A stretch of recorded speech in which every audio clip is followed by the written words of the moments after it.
Hi friends, అందరూ ఎలా ఉన్నారు? వెల్కమ్ టు అక్షయ వెంకటరమణ. అందరూ బాగుండాలని కోరుకుంటూ ఇవాళ వంట చేసి భోజనం చేస్తాను. ఇందులో పెద్ద విశేషం ఏముంది అనుకోకండి. ఇవాళ మా వంట మీకు చూపిస్తారన్నమాట.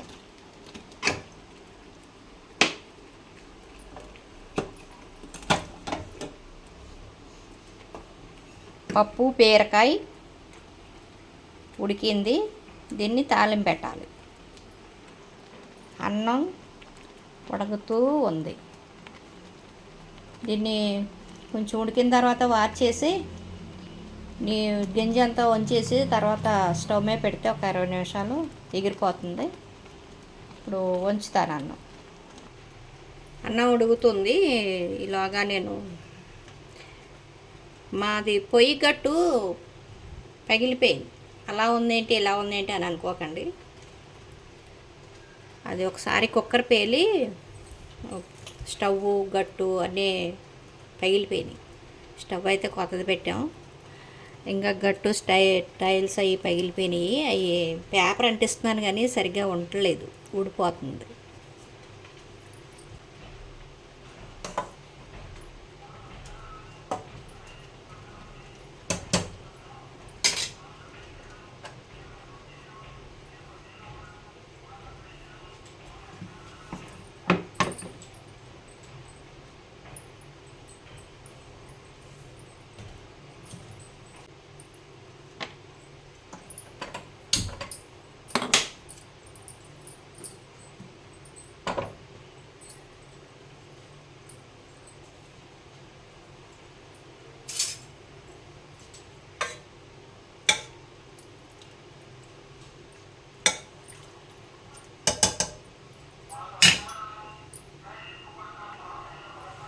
మాకు బ్యాక్గ్రౌండ్ మ్యూజిక్ మొదలైపోయింది. అవి కొంటాం, ఇవి కొంటాం, అవి అమ్ముతాం, ఇవి అమ్ముతాం. ఏ వీడియో చేద్దామన్నా ఇదే మనకి. ఏదైతే అయింది చేసేస్తున్నాం. మీరు కూడా వింటారనేసి. నాకైతే సరిగ్గా మాట్లాడటం కూడా రావట్లేదండి. ఎందుకు సాగదీస్తున్నట్టు ఉంటుంది మాట్లాడటం. ఎంతమందికి నచ్చుతుందో మాట్లాడే విధానం కూడా తెలిసి ఉండాలి. అప్పటికప్పుడు పురమాయం చేసుకుని ఆలోచించుకోకుండా చక్కగా అందరూ మాట్లాడేస్తూ ఉంటారు. నేను అలా మాట్లాడలేదు. ఆలోచించినా నా బుర్రకి తట్టం.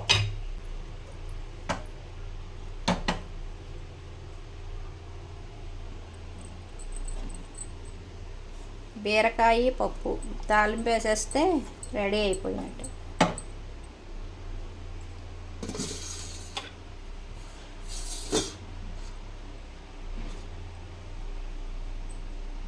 అన్నం రెడీ అయిపోయింది. వంట అయిన తర్వాత మనం ఇలా నాకు అన్నం రెడీ అయిపోయింది, కిందకి దించుతున్నాను. దించేటప్పుడు శ్రీకృష్ణామృతమస్తు అనుకుంటా మనం దించితే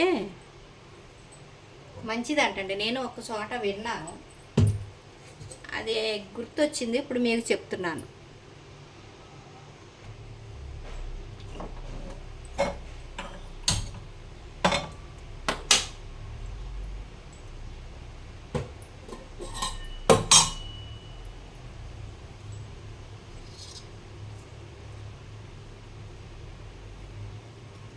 నెయ్యి వేస్తున్నాను. పప్పు కదా, నెయ్యి వేస్తే మళ్ళీ మనం అన్నంలో నెయ్యి వేసుకునే పని ఉంటుంది.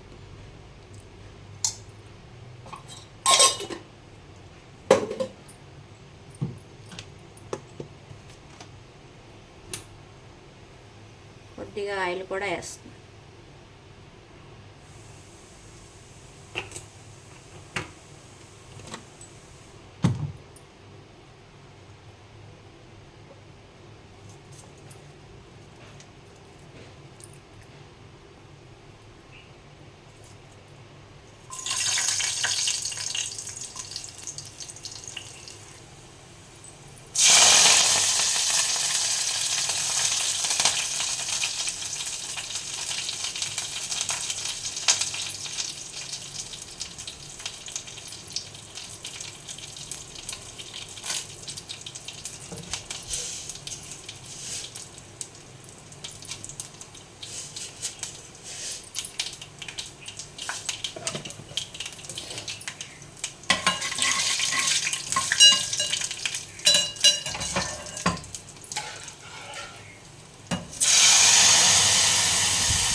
గుమగుమలాడే బీరకాయ పప్పు బీరకాయ వేడివేడి అన్నంలో చక్కగా వేసుకుని తింటే బాగుంటుంది.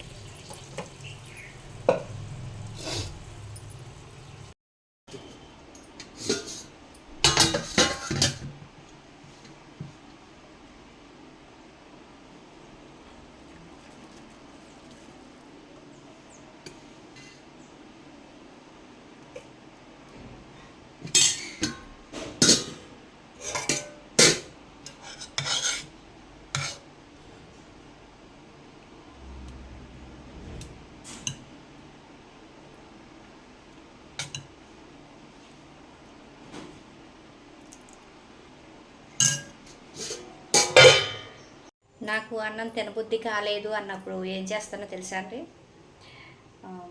ఇలాగ అన్నం తినే వీడియోలు ఉంటాయి కదా, అవి చూస్తాను. ఒక 4-5 వీడియోలు చూస్తే విపరీతమైన ఆకలేసేస్తుంది. అప్పుడు ఏదో ఒకటి తినేయాలి. మనకి తినే అవసరం లేదు. మనకు నచ్చినవి అయినా సరే తినాలి అన్నంత యాంగ్జైటీ వచ్చేస్తుంది మనకనమాట. మనకి అప్పుడు విపరీతమైన ఆకలేసేస్తుంది అనమాట. నేను కూడా ఇప్పుడు భోజనం చేస్తున్నాను. ఏదైనా ఇతరులను చూస్తే మనం త్వరగా రియాక్ట్ అవుతాం అనమాట. ఏది ఏమైనా సరే ఇలా తింటే మనకు కూడా బాగుంటుంది, ఏదైనా సరే తినేయాలి అలాగ అనిపించేస్తుంది అన్నమాట.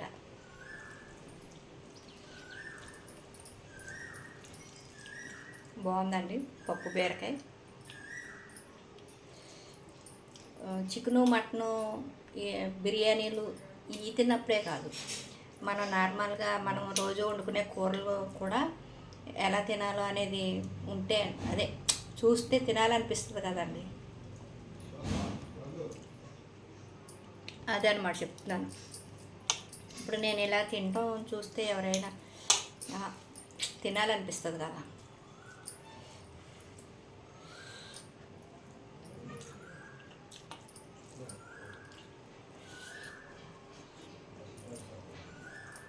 వేడివేడి అన్నంలో అలా పప్పు వేసుకుని, ఆల్రెడీ నెయ్యి వేసాను కాబట్టి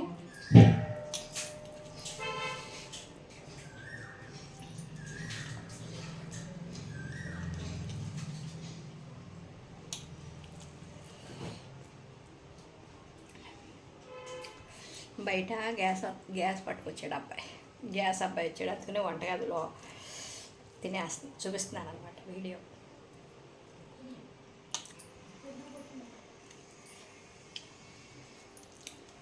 మన దృష్టిని బట్టే ఉంటుందండి ఏదైనా వేసుకోవడానికి. మంచి అంటే మంచి, చెడు అంటే చెడు, అలాగా మన ఆలోచనలను బట్టే ఏదైనా ఉంటుంది అనమాట.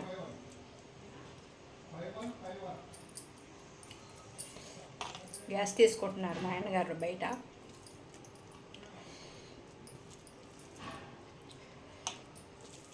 ఏదైనా సరే పదార్థం అందంగా ఉంటే మనకి ఆటోమేటిక్గా ఆకలేసేస్తుంది.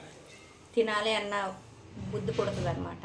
తినాలి అనిపించలేని టైంలో కూడా తినాలనిపిస్తుంది తినేవాళ్ళని చూస్తే. నోట్లోంచి నీళ్ళు వచ్చేస్తాయి నాకైతే.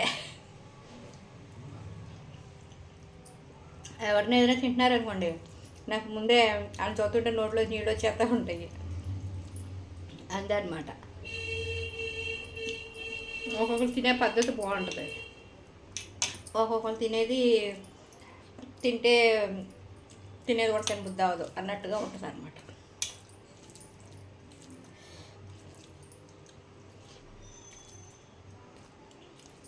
పప్పు బాగుందండి. వీడియో చూడండి, కొత్తవారు సబ్స్క్రైబ్ చేసుకోండి, వీలైతే ఒక లైక్ ఇవ్వండి, నా వీడియోని ముందుకు తీసుకెళ్ళండి. ఎందుకంటే నేను ఆశించేది ఏముంటో చెప్పండి.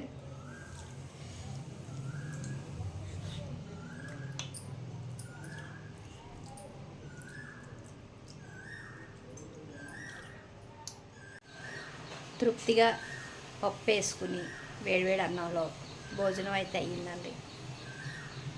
ఒక 4 మంచి మాటలు చెప్దామని అనుకుంటున్నాను. తల్లిదండ్రుల నీడలో ఉన్నంత కాలమో తెలియదు బాధ్యతలంటే ఏమిటో. చదువు అయిపోయేదాకా తెలియదు సమాజం అంటే ఏంటో. కష్టం వచ్చే వరకు తెలియదు జీవితం అంటే ఏమిటో. ఇది ఎందుకు చెప్తున్నాను అంటే, ముందు మనకి వర్తిస్తుంది, తర్వాత మన పిల్లలకి వర్తిస్తుంది. జీవితం అంటే కష్టాలు సుఖాలు అన్నీ కలగలిపి ప్రయాణించేదే ఒక జీవితం. ఆ జీవితంలో కష్ట నష్టాలు అన్నీ కూడా అనుభవిస్తూ ఉంటాం. ఒక ఏజ్లో ఒక రకం, ఒక ఏజ్లో ఒక రకం. ఇప్పుడు పెద్ద వయసు వచ్చిన తర్వాత ఎవరైనా వండి పెడితే బాగుండు అన్న ఆలోచనలతో కొంతమంది ఉంటారనమాట. కొంతమంది ఏవైనా సరే మనం కష్టపడి మన ప్రయత్నం మనం చేసి మన అన్నం మనం వండుకుని తింటే బాగుంటుందని కొంతమంది అనుకుంటారు. ఇతరుల మీద ఆధారపడకూడదని కొంతమంది అనుకుంటారు. ఇలా రకరకాలైన జీవితాలు మనం గడపవలసి వచ్చింది వస్తూ ఉంటుంది అన్నమాట. దేన్ని చూసి కూడా మనం భయపడకూడదు. ఏ కష్టానికి ఏ ఎండకి ఆ గుడిగా అన్నట్టు ఏ కష్టానికి తగ్గట్టుగా అలా మనం నడుచుకుంటూ ముందుకెళ్తేనే మన జీవిత ప్రయాణం సాఫీగా సాగుతుందని నా అభిప్రాయం. నాకు తెలిసిన విషయం మీ అందరితో షేర్ చేద్దామన్న ఉద్దేశంతో ఇలా చెప్తున్నాను. అదండి విషయం. బాయ్ అండి.